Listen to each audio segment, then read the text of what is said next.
Hello, my dear students. Now let us discuss the refraction of a concave spherical surface when the object lies in the rarer medium.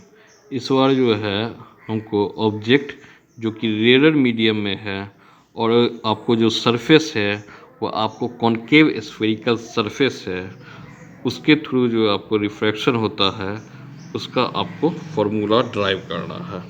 Now इसमें सबसे पहले जो है पिछले बार में जैसे मैंने कहा था कि आपको जो है साइन कन्वेंशन लिख देने हैं कि हर एक डिस्टेंस जो है वो आपको स्फेरिकल सरफेस के पोल से मेजर्ड होते हैं। All distances measured from the pole of the spherical surface.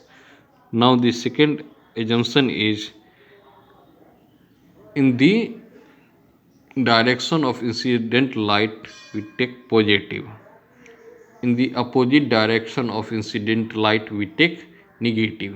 ये आपको ये तीन जो है ये साइन कन्वेंशन के लॉ है वो आपको लिख देने हैं। पहला लॉ आपको जो है पहले भी बोल चुके हैं कि हर जितने भी डिस्टेंस है वो स्फेरिकल सरफेस के पोल से मेजर्ड किए जाते हैं, पहला लॉ है।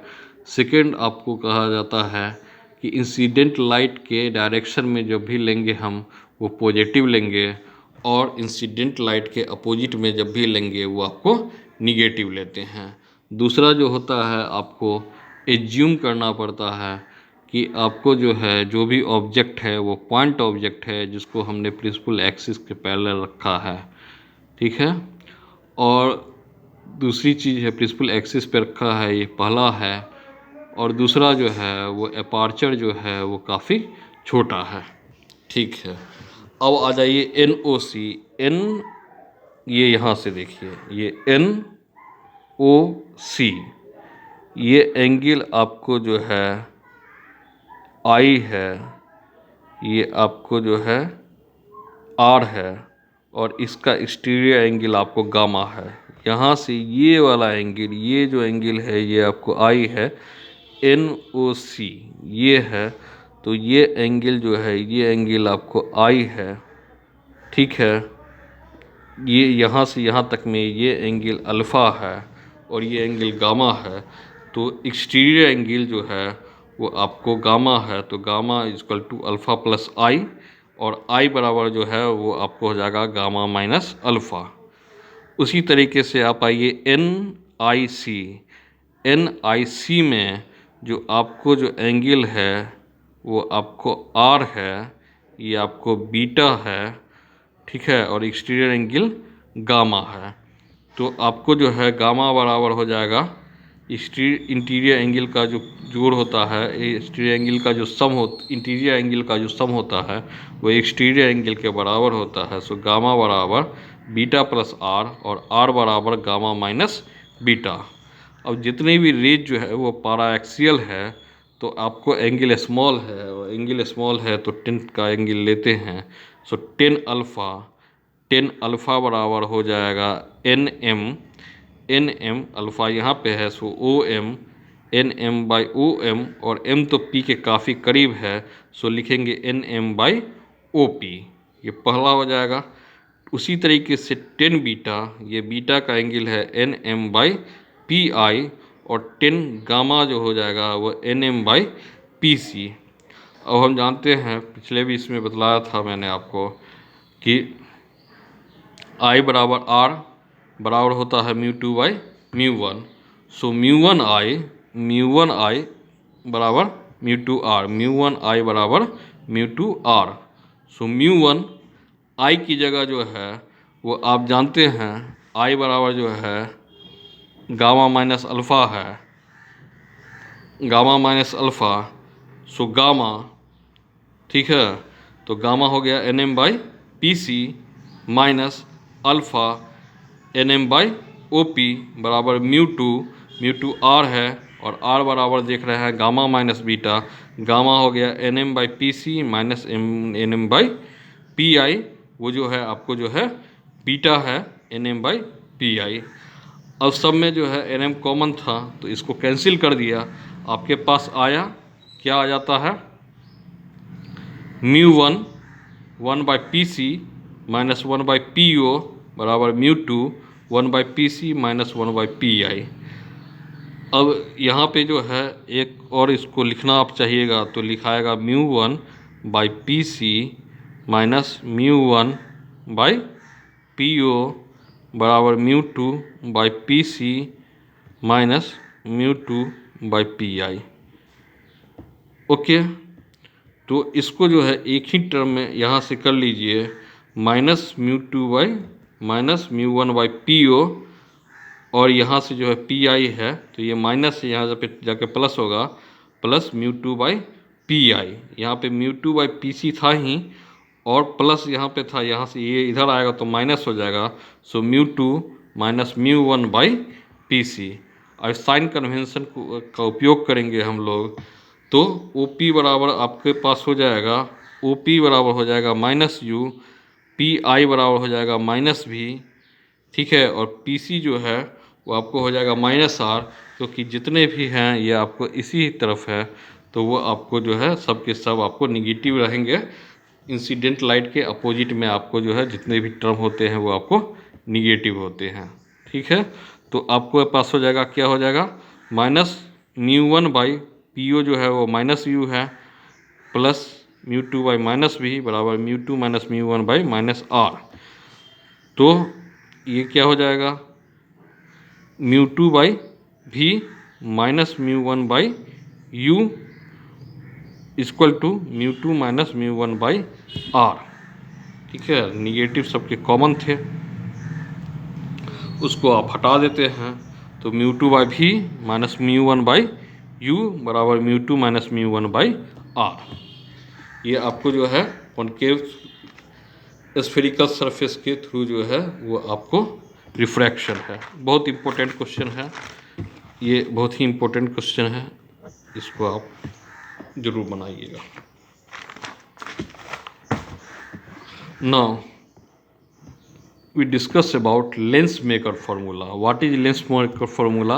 The formula relates the focal length of a lens to the refractive index of the lens material and the radii of curvature of its two surfaces. जो आपको लेंस के फोकल लेंथ को refractive में आपको lens के material की refractive index के साथ जो है रिलेट करें और रेडियाई ऑफ कर्वेचर जो दो सरफेस का है उसके साथ रिलेट करें, वही फार्मूला बेसिकली आपको लेंस मेकर फार्मूला कहलाता है। आपको साइन कन्वेंशन जो इसमें है, अब चूंकि लेंस है तो लेंस में जो है पोल की बात नहीं होगी, वो ऑप्टिक सेंटर की बात होती है। तो कार्टेशियन साइन कन्वेंशन में हमारे पास 3 लॉ है। फर्स्ट जो है, all distances are measured from the optic centre of the lens, the middle part, the midpoint of the lens is called optic center in which the ray of light passes undeviated. Okay, so all distances are measured from the optic center of the lens, वो point जहाँ से कि आपको ray of light undeviated गुजरती है, हमको हर एक जो है मेजरमेंट उसी पॉइंट से यानी कि ऑप्टिक सेंटर से लेना है। Now the second one is the direction measured in the direction of incident light are positive। Direction जो है इंसिडेंट लाइट का है उसको पॉजिटिव लेना है, और अपोजिट डायरेक्शन में हो तो हमको उसको निगेटिव लेने हैं। The direction measured in the opposite direction of incident light are taken negative. The direction measured in the opposite direction of incident light are taken negative. Now assume करना है, all the lens used in thin, जो हमने lens उपयोग किया है वो आपको थीन lens है। Second, the object is a point object, जिसको कि हमने प्रिंसिपल एक्सिस पे प्लेस किया है। the object is the point object placed on the principal axis. Now the second assumption is the object is a point object placed on the principal axis. Now the third one is the aperture of the lens is small, and the fourth one is all the rays are para-axial, यानी कि 10 degree से कम का आपको angle बना हुआ है इस para-axial रे के लिए। तो आपके पास जो एजम्पशन है कि जितने भी लेंस हमने काम में लिए हैं, जितने भी लेंस का हमने यूज किया है वो सारे लेंस आपको थिन है। जो ऑब्जेक्ट है वो बेसिकली पॉइंट ऑब्जेक्ट है। अपर्चर जो लेंस का है वो आपको स्मॉल है और रे जो है वो आपको पारा एक्सियल है। Consider a thin double convex lens of refractive index mu2 placed in a medium of refractive index mu1. Here mu1 is lesser than mu2. Suppose a point object O is placed on the principal axis in the rarer medium of refractive index mu1. ये आपको figure है, यहाँ mu1 है, ये point object है। यदि second surface ADC नहीं आपको रहता है तो एक रिफ्रैक्शन के द्वारा जो है इमेज आपको I1 पे बनेगा, और चूंकि इसमें सेकेंड सरफेस भी रहता है तो पहले के द्वारा यानी कि ADC नहीं रहेगा तो पहले के द्वारा यानी ABC के द्वारा बनाया गया इमेज I1 वो सेकेंड के लिए ऑब्जेक्ट का वर्क करता है। तो एक और रिफ्रैक्शन के द्वारा जो फाइनल इमेज है वो आपको I पे बनती है। तो सपोज करते हैं सबसे पहले कि सेकेंड सरफेस जो है वो आपको नहीं मौजूद है, तो इमेज जो है वो आपको कहाँ फॉर्म कर रहा है, वो I1 पे फॉर्म कर रहा है।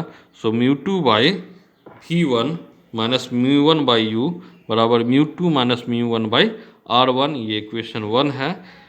ये the image forms by first surface is act like object for second surface. The image formed by first surface is act like object for second surface ADC. ये ADC के लिए जो है ये आपको ऑब्जेक्ट का वर्क कर रहा है। वन मोर रिफ्रैक्शन विल आकर, एक और रिफ्रैक्शन हुआ, एक तो रिफ्रैक्शन हुआ है पहले आपको ABC के द्वारा, सेकेंड रिफ्रैक्शन हो रहा है आपको ADC के द्वारा, और जिसके द्वारा जो है फाइनल इमेज आपको जो है I पे फॉर्म कर रहा है। तो अब आपको क्या हो जाएगा, mu1 by V minus mu2 by V1 बराबर mu1 minus mu2 by R2, ये इक्वेशन 2 है। और अब हम क्या करेंगे, इक्वेशन 1 और 2 को ऐड करें तो mu1 by V minus mu1 by U बराबर mu2 minus mu1 1 by R1 minus 1 by R2। ये mu1 को इधर आप जो है ले आ जाते हैं तो 1 by V minus 1 by U बराबर आपके पास क्या हो जाता है, mu2 by mu1 minus mu1 by into 1 by R1 minus 1 by R2।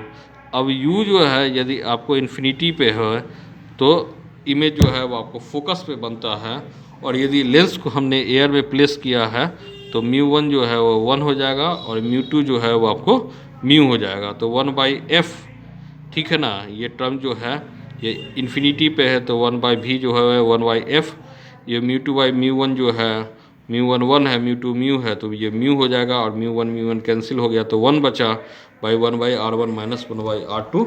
यही बेसिकली जो है ये आपको लेंस मेकर फॉर्मूला होता है।